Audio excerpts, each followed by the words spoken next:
Halo, kenalin nama aku Rahma. Hari ini kita akan membahas tentang perubahan akibat perubahan suhu dan kalor. Perubahan akibat dari perubahan suhu dan kalor. Dalam kehidupan sehari-hari, suhu merupakan ukuran mengenai panas atau dinginnya suatu benda. Suhu dapat mengubah sifat zat. Contohnya, sebagian besar zat akan memuai ketika dipanaskan.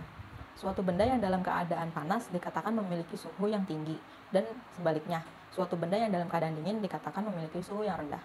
Perubahan suhu benda, baik menjadi panas atau menjadi lebih dingin, biasanya diikuti dengan perubahan bentuk dan wujudnya. Misalnya, perubahan wujud air menjadi es batu atau uap air karena pengaruh panas atau dingin. Suhu adalah besaran yang menyatakan satuan derajat panas atau dinginnya suatu benda. Alat untuk mengukur suhu disebut termometer. Contoh pemuaian dan penyusutan karena perubahan suhu dalam kehidupan sehari-hari. Yang pertama, ada pemasangan kaca jendela. Pernah tidak melihat tukang membuat kerangka untuk kaca lebih besar daripada kaca sesungguhnya? Itu dikarenakan untuk memberikan ruang pemuaian bagi kaca saat terkena panas. Jika bingkai jendela tidak diberi ruang pemuaian, maka ketika terkena panas akan mengakibatkan kaca menjadi retak atau bahkan pecah.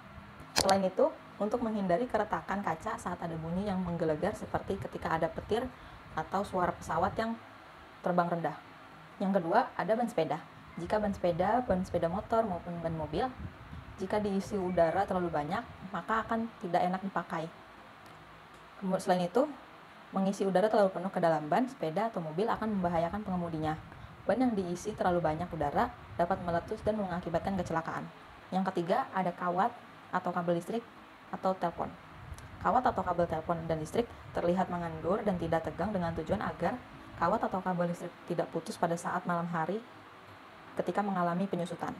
Selain itu, agar kawat dan kabel tidak putus jika tertimpa pohon yang tumbang. Yang keempat, ada pemuaian terhadap gelas kaca. Gelas kaca yang tiba-tiba pecah atau retak ketika diisi air panas terjadi karena adanya pemuaian yang tidak rata. Oleh karena itu, disarankan agar tidak menuangi gelas basah atau gelas dalam keadaan dingin dengan air panas yang baru saja mendidih. Dan yang terakhir, ada pemuaian pada sambungan rel kereta api. Sambungan pada rel kereta api dibuat ada celah supaya hal ini dilakukan untuk memberikan ruang muai sehingga saat terkena panas, rel tersebut tidak melengkung. Jika rel tersebut melengkung, maka akan membahayakan kereta yang akan melewat. Nah, kesimpulannya adalah ada beberapa contoh juga perubahan akibat perubahan suhu dan kalor. Yang pertama yaitu pemasangan kaca jendela. Yang kedua, ada ban sepeda yang diisi dengan udara penuh. Yang ketiga, ada kawat atau kabel listrik maupun kabel telepon. Yang keempat, pemuaian terhadap gelas kaca. Dan yang terakhir, ada pemuaian pada sambungan rel kereta api. Sekian dari saya, kurang lebihnya mohon maaf. Wassalamualaikum warahmatullahi wabarakatuh. Bye-bye.